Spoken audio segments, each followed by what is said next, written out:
What is up, everybody? And today we have a very special video. I am going to be ranking all 32 current NFL franchises from worst to best when it comes to them as a team overall in their history. I'm taking into account Super Bowls, I'm taking into account Super Bowl appearances, I'm taking into account overall records, I'm taking into account how many greats they have. I'm taking all of that into account. So this is probably the most important ranking in the NFL. I mean, for anyone to do it, this is really big. This is just ranking all the franchises as a whole, their history, and ranking where they are stack up against each other. So let's see who's who is running the leaderboards, and who has a better history, basically. So let's begin. Coming in at number 32, the Jacksonville Jaguars. This one's a pretty obvious one. They're a relatively new team. Never have appeared in a Super Bowl, and they just have a lot of losing seasons under their belt. Coming in at number 31, the Houston Texans. The Houston Texans have never been to a conference championship game.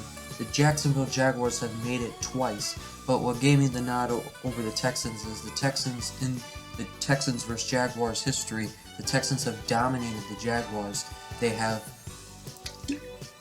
lead them 27-13 in the all-time series. Coming in at number 30, the Lions. What does it for the Lions is they are a classic team, and they had Barry Sanders. At number 29, this is a team, the Arizona Cardinals. They are the oldest team. They have the longest active drought in sports without a championship in their respective sport. The Cardinals they never won a Super Bowl, but they hadn't even won an NFL championship going back over 2 decades before the Super Bowl. They haven't won an NFL championship in 75 years, and they have 200 more losses than wins in their all-time record with 577 and 777. At number 28, the Cleveland Browns. Believe it or not, the Cleveland Browns actually have a winning record as an overall winning record. But what's important to note about the Cleveland Browns is the Cleveland Browns with Jim Brown is not the same Cleveland Browns that we know now with Nick Chubb.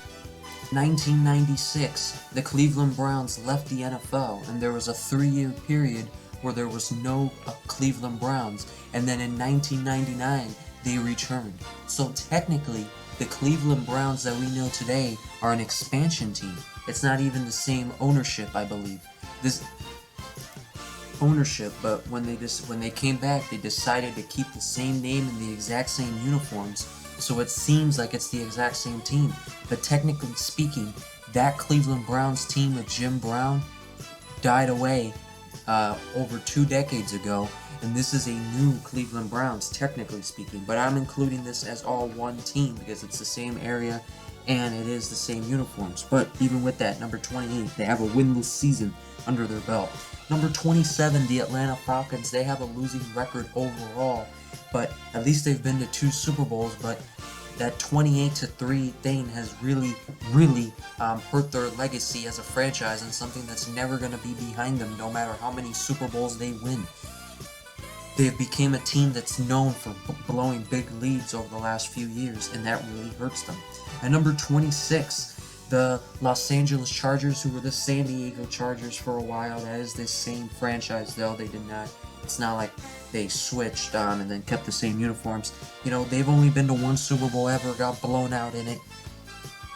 But at least they've had some cool players along the way. They had Dan Fouts. They had Antonio Gates, and Justin Herbert's a promising young player. At number 25, the Tennessee Titans. Technically, the Houston Oilers and the Tennessee Titans are the same team. It's the same ownership. It's not like the Browns were left, came back, and wasn't the same people. Yeah, they have been to 1 Super Bowl and lost it. Came literally a yard short. At number 24, the Carolina Panthers. They're a team that now has been around. They're relatively new. They already have a couple of Super Bowl appearances. They've had some moments where they look like they're going to be a great powerhouse team in 2015, and then it just all comes down crashing. At number 23, the Cincinnati Bengals, who have been to now 3 Super Bowls and have lost all 3 of them, losing all 3 of them to California teams. At number 22, the Minnesota Vikings. They've been to 4 Super Bowls. They've lost all 4 of them, and they haven't been to one in a long time. At number 21, the New York Jets. They haven't won a Super Bowl in years, but them being the first AFC team to win the Super Bowl is very, very, very helping. But technically speaking, it was not called a Super Bowl, it was called an NFL championship. The team that won the first Super Bowl that it was called the Super Bowl when it happened was the Kansas City Chiefs. But we'll get to that later. At number 20, the Buffalo Bills. Now look, I know the Jets have less Super Bowls than the Buffalo Bills, but I'm putting the Buffalo Bills ahead of them because the Bills went to 4 in a row, something no other team has done, and I'm gonna value going to 4 in a row more. Sure, I'd rather win a Super Bowl than go to 4 in a row and lose, but that is a very impressive accolade, and they lead the Jets in the all-time series, and they are a little bit more of a successful franchise than the Jets. And remember, this is not just about Super Bowl rings. At number 19, the Saints, a team that was not very competitive for the most of their history, but in recent years, in the last couple of decades, Drew Brees and Sean Payton shifted the culture there. Now both of them are gone, but they were able to leave a Super Bowl behind.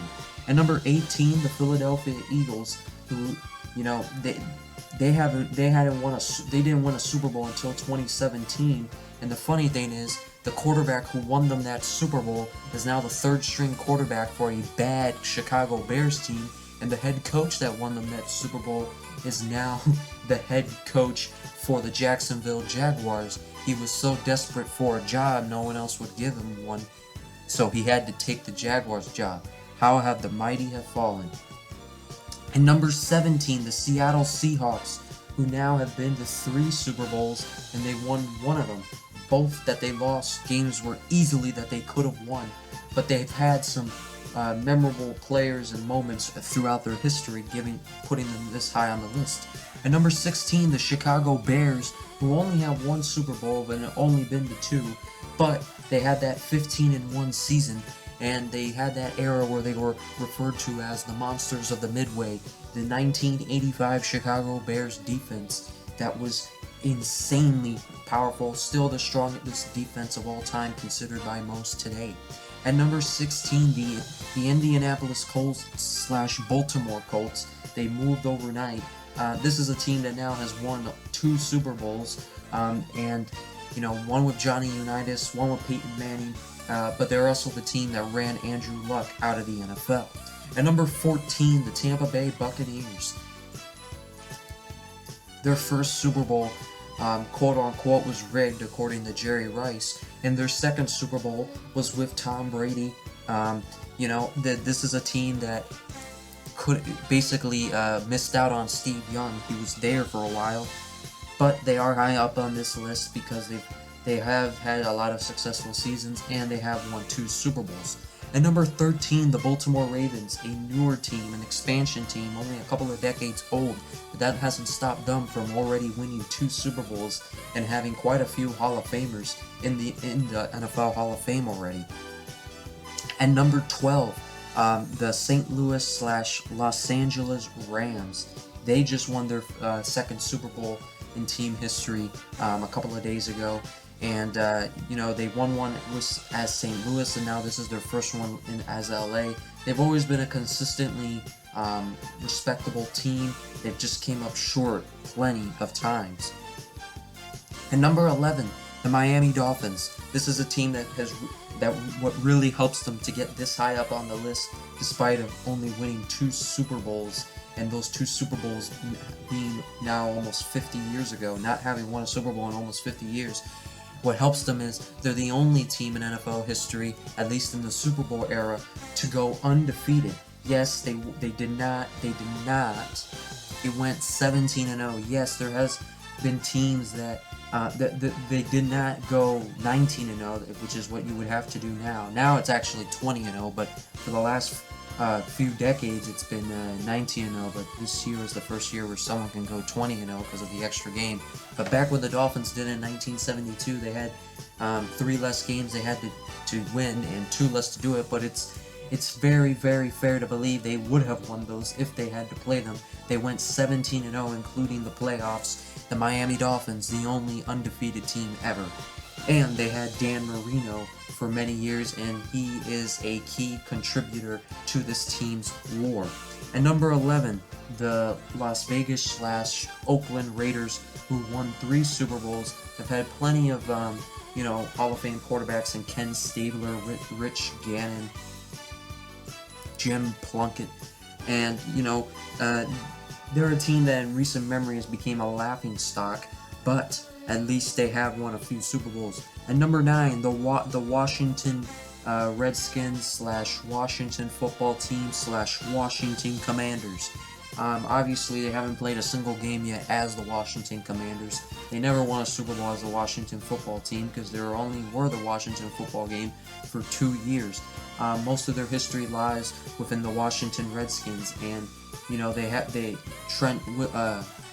Doug Williams, the first African American quarterback to win a Super Bowl. That's a very, very proud accolade for that team to have, and they have plenty of other Hall of Fame players on their team. But recent memory has really blemished this team's legacy because of mismanagement and kind of the goofiness that has taken place within this team. They would be higher up on the list if not for it. And number 8, you got my Kansas City Chiefs. They have a very impressive all-time record with a 507, 430, and 12 record. They've won 2 Super Bowls. They've been to 4. They've had plenty of greats play on their roster. Talking about Len Dawson, the great Joe Montana for 2 years, the great Trent Green, Alex Smith, Tamba Hali, Justin Houston, Eric Berry, Derek Thomas, Derek Johnson, Joe Delaney, Priest Holmes, Jamal Charles, Travis Kelce, Tony Gonzalez, Christian Okoye, Marcus Allen, and the list goes on and on and on. A very historic franchise that has a lot of bright years coming ahead of them. A proud team and a very, very good team. At number 7, the Denver Broncos, who have been to 7 Super Bowls but have only won 3 of them. John Elway won 2 out of 5, and then Peyton Manning won 1 out of 2. But this is a team that has been, not in the last couple of years, but they had a streak of being a very good, consistent, well-organized team, and always usually having a consistent quarterback play up until the last few years. They've never been able to find a replacement after Peyton Manning. At number 6, the New York Giants, a very hard team to rank, mainly because, they have 4 Super Bowls, but, outside of those 4 Super Bowls, they've had a lot of bad years, but those 4 Super Bowl seasons were pretty amazing seasons. One year that they went 14-2, another year they went 13-3 and won the Super Bowl. Another year they went 10-6. The oddity was the year they went 9-7 and won the Super Bowl. And one of the years they won the Super Bowl, they knocked out the undefeated New England Patriots and kept them from going undefeated. At number 5, the Green Bay Packers, one of the older teams.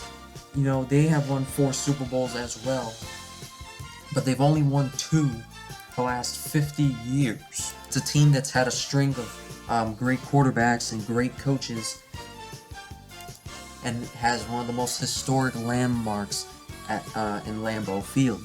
At number 3, the Dallas Cowboys. They've been to 8 Super Bowls and have won 5 of them. They are a team. What is impressive about them is how many successful different dynasties they've had. They won 2 with Roger Staubach. They won 3 with Troy Aikman. And then they've had other years where they've came up short a couple of times, but they've always been a pretty consistent team. And they are 3rd on their list for most Hall of Famers. I forgot to mention that the Chicago Bears are the team with the most Hall of Famers. They have 31. Then, coming in at number 3, I have the San Francisco 49ers. What gave the Niners the edge to me over the Cowboys is their knack for just beating them in big games, and they have more Hall of Famers and a slightly better all-time record. Pretty similar though. But these are two very good franchises, obviously. The 49ers have had so many greats, from Joe Montana to Steve Young to they've had so many great players, like I was just saying, Joe Montana, Steve Young, Terrell Owens, Jerry Rice, John Taylor, Roger Craig, Ronnie Lott, Deion Sanders. The list just goes on and on and on and on. The 49ers are a very, very successful organization. They've had so many great coaches, and they've always been a very classic team and a fun team to watch. At number 2, the New England Patriots. They have 6 Super Bowls and they have been to 11. The knock on them is pretty much all of their history is because of these two guys right here, Tom Brady and Bill Belichick. All 6 Super Bowls are under the same regime, and 9 out of the 11 they've been to are under the same regime. So they lack multiple, successful runs, where the 49ers had different ones, the Cowboys had different ones, the Steelers had different ones. But that still nods them a bit ahead of the Cowboys and the Niners, just because of how many they have been to and the dominance they've had for the last 20 years. But it keeps them from having the number 1 spot, just not really having as many big names. It's really one regime that's obviously the greatest single regime ever in Brady and Belichick. But they only had been to 2 Super Bowls before Brady and Belichick, and they lost them both by double digits. Then number 1, the Pittsburgh Steelers, who have won 6 Super Bowls and have been to 7. A franchise that was very unsuccessful early on in their existence, and then starting in the 1970s, things turned around. The story behind their helmet is very, very funny. How it was actually, the reason they only have the logo on one side and not on both sides is because it was actually a printing mistake by someone who worked within the Steelers organization. But then the first year, they weren't able to fix it because of the NFL had a low budget. But then, so they had to go a whole year with the one logo on their helmet. But then that was the first year they had a winning record in decades, and it was their best season in franchise history. The owner, being superstitious, said, let's keep it. That seemed to help. And then from there on, the rest is history. They went on to win 4 Super Bowls in the 1970s with led by Terry Bradshaw and Mean Joe Green, and then went on to win 2 Super Bowls later on in their existence, which is making them, in my opinion, the number 1 franchise. And they have a lot of great head coaches. They've only had 3 head coaches in the last 50-something or 60-something years, which is just goes to show how successful those coaches are and how well organized this organization is. But you comment down below, who do you think I disrespected, or who do you think I'm over-respecting? Let me know, and make sure to subscribe and sack that like button, because we got more awesome videos coming. And as always, I will see you guys next time.